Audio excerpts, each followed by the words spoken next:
Okay. Bismillah wa salatu wa salam ala Rasulullah. Rabbi zidni ilmi.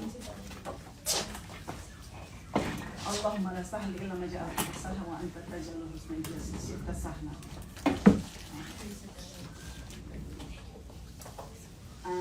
Assalamu-Alaikum wa rahmatullahi wa barakatuh.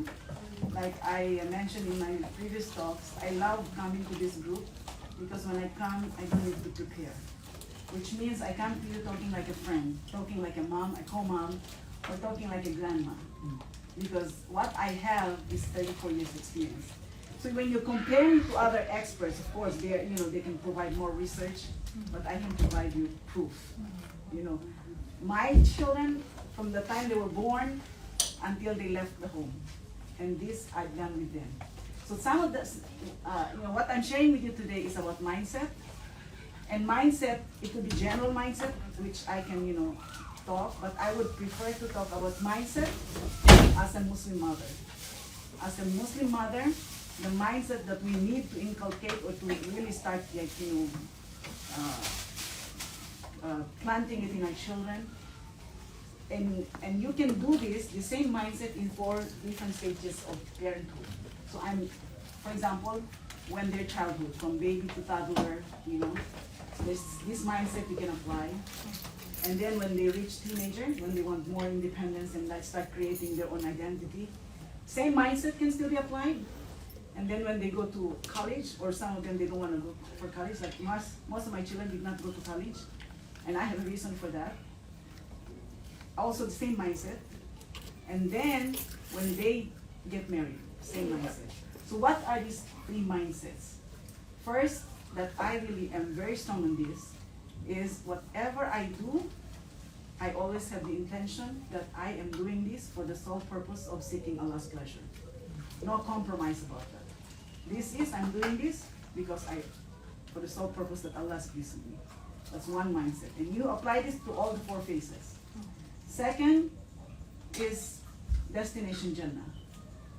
If I do these things, will this bring my children closer to Jannah or not? If not, I don't need it. I'll put more something, This is my goal. Why? Because in dunya, we are just transitory. It's like, for example, I'm from Philippines, I'm coming to US, I have a stopover in, say, Hong Kong. So this is dunya, is a stopover for us to Jannah, or Jannah, whichever case, the outcome will be. So you will be a fool if you are in Hong Kong and you start buying properties. Say you have a stopover for 2 hours. Like in dunya, we'll be here for about maybe max 70, 100 years. So let's make a similar example. When you travel from the Philippines to the US with a stopover in Hong Kong for 2 hours. So our stopover is dunya now. So you will be a fool if you're in Hong Kong and start asking for real estate properties. Look, I want to invest and buy a building. So the same thing, because you're only there for 2 hours, you won't benefit. So the same thing, if you're in dunya, here we are so focused on accumulating wealth that my child has to be a doctor, my child has to be the top. And when he's free, you can do, Islamic stuff. You just lost the whole purpose of your life. So that's why it's very important. The second tip that I always, implant in my children is destination Jannah. Will this bring you to Jannah or not? Then set it aside, we don't need it. And then third is, will this make my child as my source of sadaqah jariyah? So, for example, if I choose a career for my child, okay, and she's doing into things that's totally against Islam, I will not be creating sadaqah jariyah for my child. She will be a source of burden, so why push that interest? In other words, because 3 things that will benefit you, according to Hadith, is a knowledge that you share, a knowledge you share, something something you donated, and then third is if a child who keeps making dua for you. So I would like my child to be a source of sadaqah jariyah for me. So in that way, whatever I plan according to his life is him being, will he continue these activities or not? So with these 3 tips, this is how I manage with 6 of my children. when they were born small, in childhood, we do activities. So every activity is like when they wake up, I teach them dua. And how do I teach them dua, for example? Very small. So before they enter washroom, I put the dua on the door.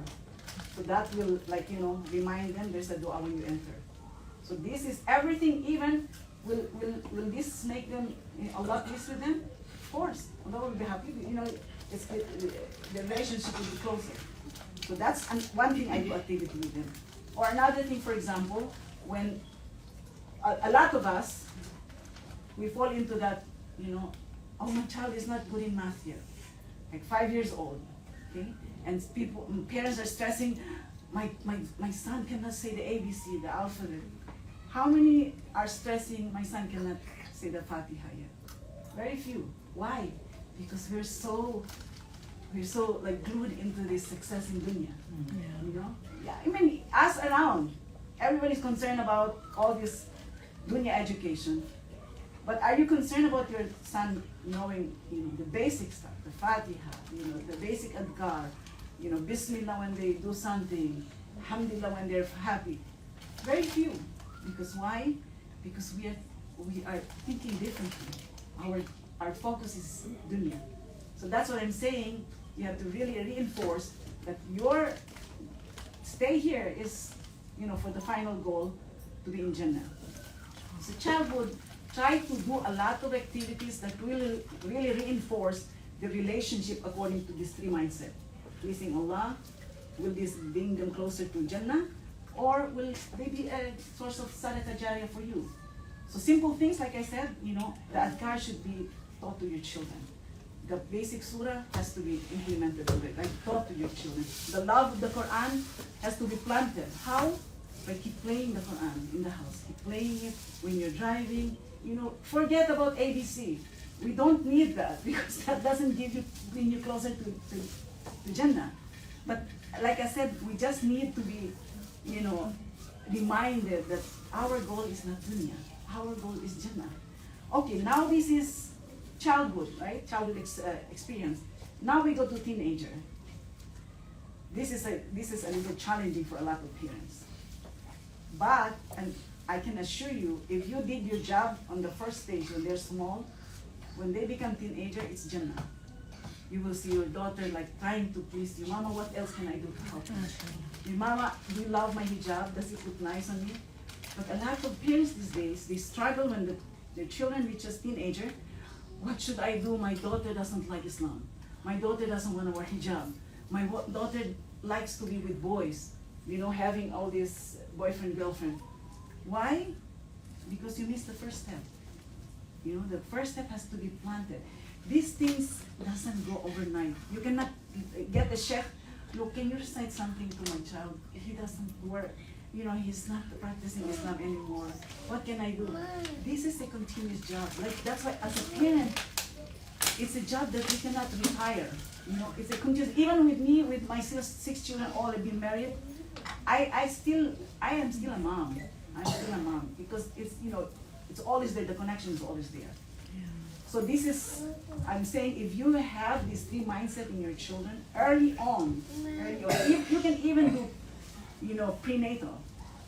In one of my talks, for example, you can have connection with your child. Like, for example, you're pregnant. Yes. You can start communicating. We used to do that. I used to give surah to my daughter when she was still in Dami and talk to them about Islam. And this is already planting the love Islam and all these things. But don't fret like I came into Islam late, so my daughter is big now. You can still do something, because not everybody starts out with being a Muslim and then having children.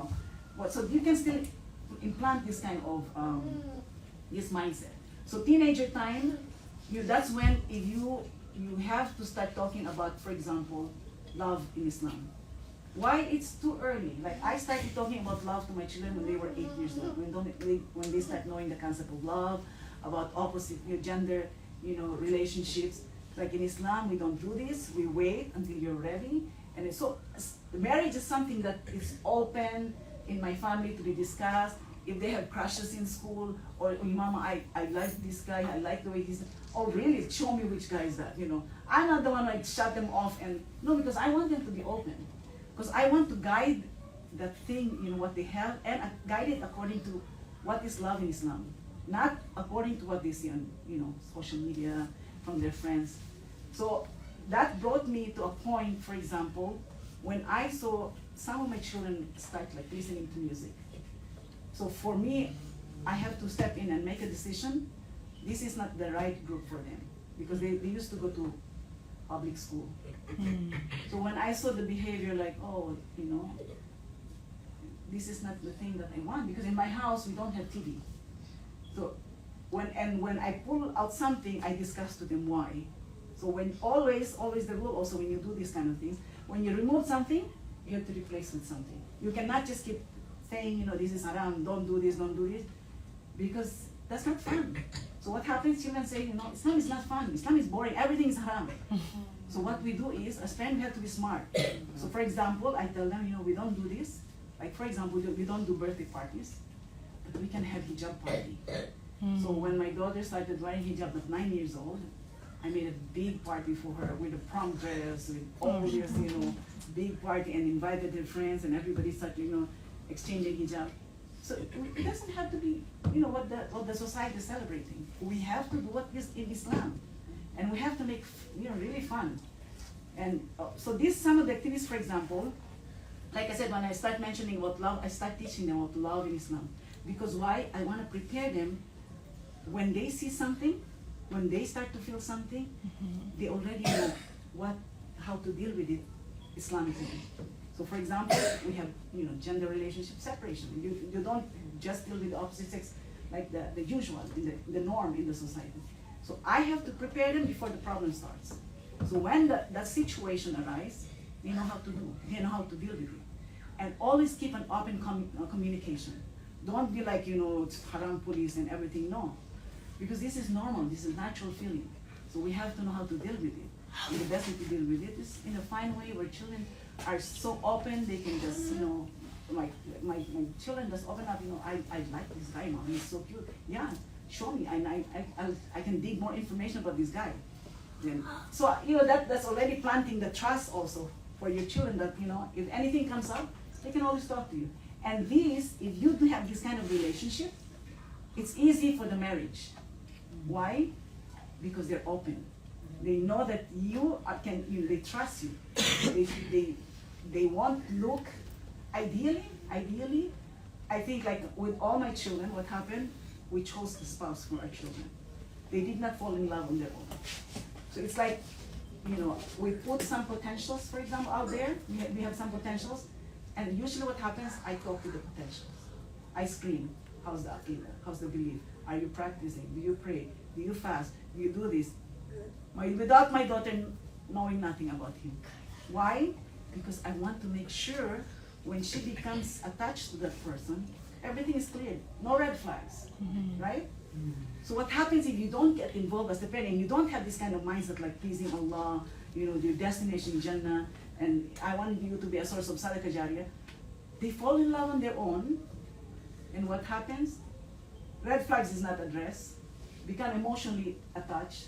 So when you start to say, you know, look, this guy is not even praying. He will pray, I know he will pray when I marry him. Duh, it doesn't happen. It doesn't happen. That's why I'm saying, I'm sharing my experience as a mom, as a parent. Like this is very important, especially if you have small children. Establish the trust. Like really, like, you know, to a point when you say something to your children, like for example, you tell them, you jump off the building. Then your children will ask you, from what floor, mama? That's the ideal trust. That means they don't, you know, they don't question your intention. Why will I jump? They will ask you, from what floor to what floor, mama, you want me to jump? That means you have really, you know, gained the trust. Build a good relationship. Sorry to interrupt, but this I don't mind. If you have questions, we can. No, this when you said that, this reminded me of, you know, the test that Ibrahim had when sacrificing. Oh yeah, subhanallah. He didn't question. He didn't question. Even the son said, even Ibrahim Allah tell me to do that, then I'm ready. That brings us to the mindset. That brings us to the mindset, which means If this pleases Allah, do it. You know? So it's the same thing you want to do this with your children. Anything that you want to do intention, it has to be for the sole pleasure of Allah subhanahu wa ta'ala. And also, will this bring you to Jannah? That act would bring them to Jannah. So no question asked. And that, you know, the third mine is the source of Sadaqah Jariyah. So this is about teenager. The teenager, if you have this kind of mindset, it's a breeze. It's a breeze, you won't have problem with your children. It's very important to really implement this kind of mindset. Everything is like, okay, Mama, I want to go to this party. What kind of party? It's a prom. Okay, what did we talk about mindset? Will this bring you closer to, will Allah be happy that you're going to this mixed party? No, because I'm not supposed to be mixing your things. Okay, that's X. Will this bring you closer to Jannah? No, because I will see bad things there. They might be doing that. Okay, that's X. Will you give me reward when I die? Like, you know, when you perform this kind of stuff? No. Okay, so there's no need to go. So it's crossed out. But I tell them, we can do this. Invite your friends. I'm gonna make an all women, all girls party in the house. You know, you can all dress up and you all in makeup, and you can even sleep over. So then there's no, you know, resentment. Oh yeah, it's fun actually. Yeah, you can do it here. We can do it in the patio. We'll set up something. You know, we have fun. So that's how we deal. Not like everything, no, no, no. And what happens? That next time you say something to them, they will say no. Yeah? So it's like, you know, you respect them and they respect you. And then also you have to know the psychology behind it, you know, do reverse psychology. It's a lot of work.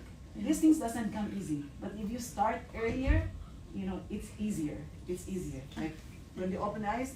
Yeah, I have a question, sister. You say like no TV, but nowadays I'm really concerned about, you know, like phones and everything, that they can just access to haram things like very easily. So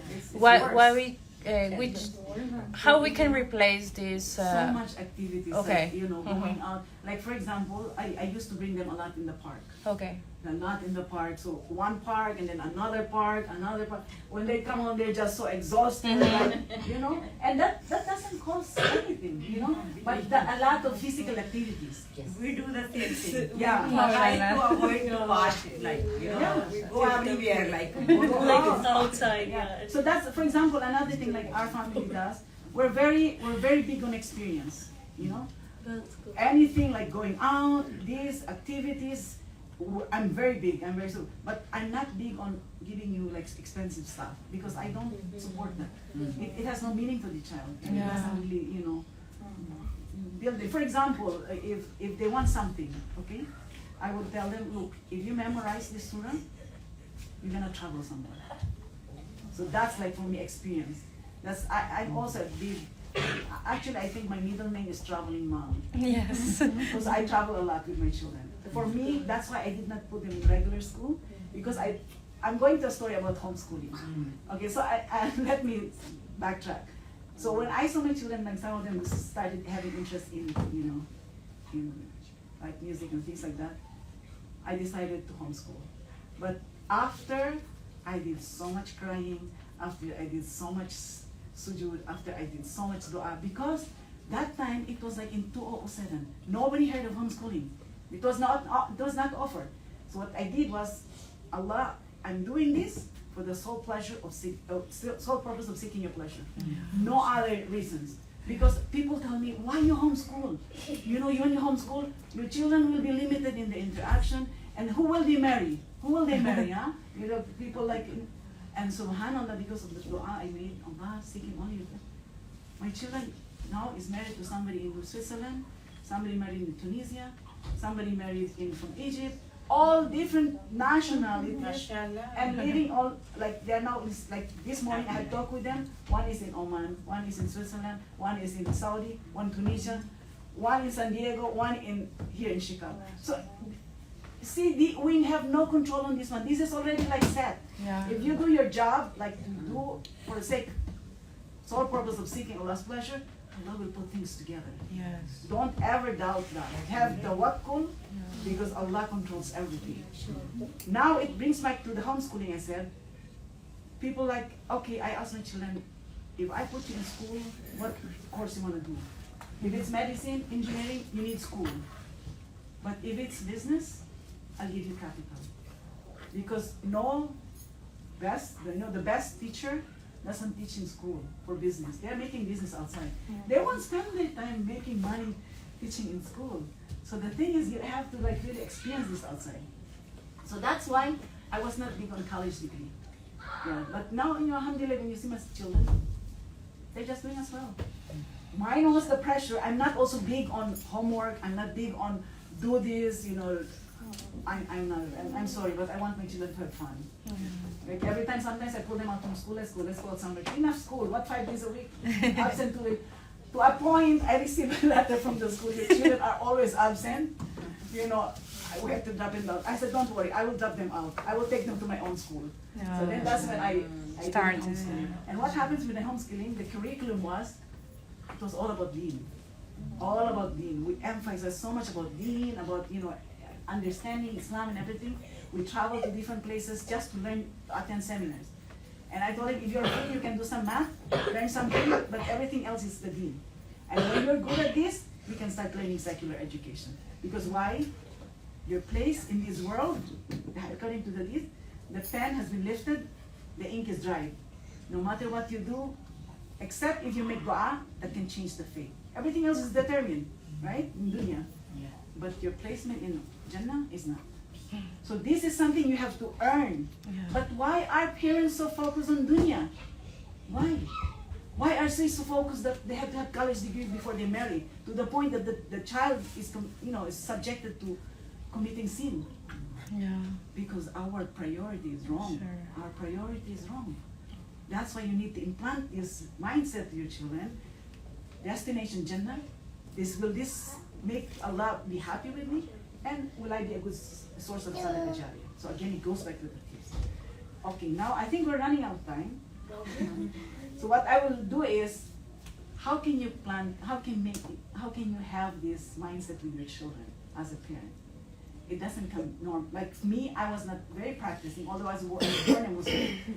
I did not know a lot of things about that. Only thing I know when I was in the Philippines, you don't eat pork. I was like, you're Muslim? Yeah, because I don't eat pork. But everything else, because we were in a society where, too much mixing with the other religion. And plus, we did not really have access to good knowledge about Islam. So I don't blame my parents when they themselves were not really good, except, the basic things. And then I used to question why. Why am I not allowed to do this? Because you're not allowed. So for me, that was enough. So that I made a point to myself, when I have children, I'm going to tell them, you're not allowed because 1, 2, 3, 4, and guess what? I have a substitute for you. So that was my mission, before I got married. So when I got married, I really learned a lot about Islam, and to the point, now I can share to my children, whatever. So then first step, take home tip for all of us is you have to increase your knowledge about Islam. It's not enough, I do this, and you have to know. You have to really increase your knowledge, because without the knowledge, you can only go so much. Because knowledge is that brings you out. Okay, now you have the knowledge. It's important to implement.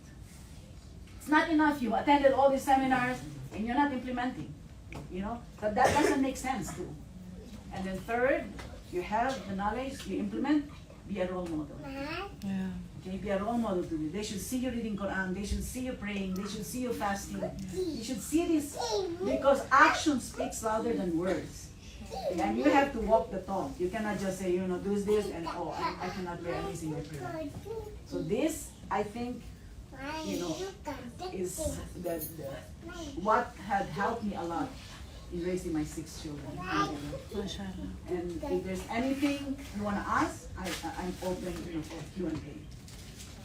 Because it's a lot of stuff. I just want to say something that these events are really important for our community, because it's when the kids see and you are getting knowledge, and the kids are close to a community. So inshallah, may Allah make it easy for us to continue these programs. May Allah reward all the people who make this possible.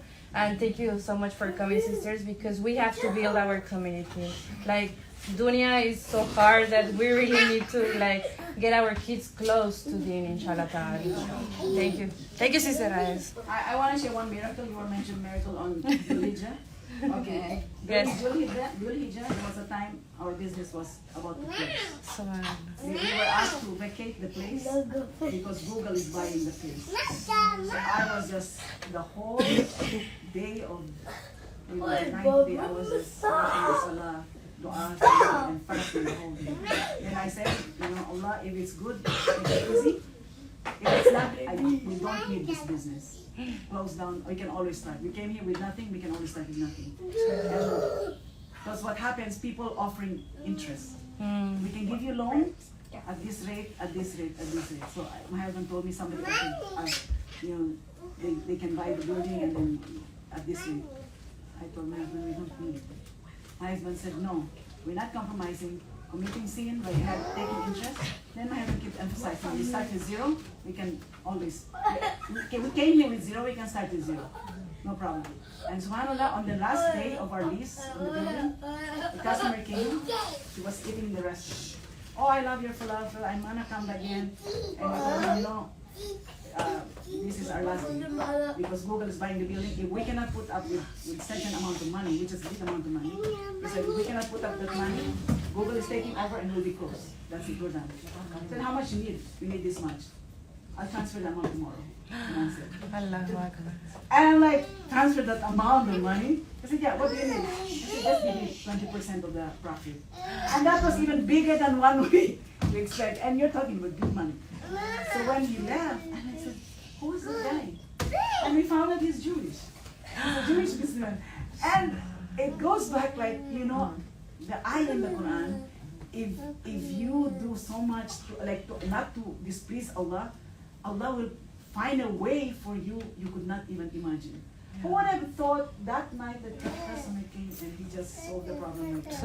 And we were tested to go into loans and everything. But no, I said, we don't need it. If it means close down, it's okay. So this is like always put the work on Allah. It's no doubt. Okay, with that, I think, I'm done with my talk, and inshallah, if there's anything good, it's coming from Allah subhanahu wa ta'ala, anything bad, it's from me. Assalamu-Alaikum. Alaikum assalam. Thank you so much.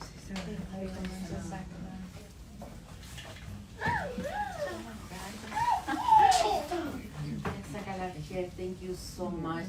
Sister Raida, Eddie, MashaAllah. I was so amazed about your stories, how you have with the creativity to replace the things that when you remove the TV or the parties, made the hijab parties, mashallah. So mashallah, we have good ideas for us to do party. Oh, we can do party. Yeah. Wow, inshallah. Well, okay, one thing. Okay, so we are going to, 3 things I'm going to make a summary so we don't forget. Sister Raida said it's about learning knowledge, and that knowledge we implement, and then be a role model. Inshallah, we're going to take this knowledge with us, and I would like to say thank you over here. We're going to say Assalamu-Alaikum. Assalamu-Alaikum. Bye. Thank you for joining us. Assalamu-Alaikum.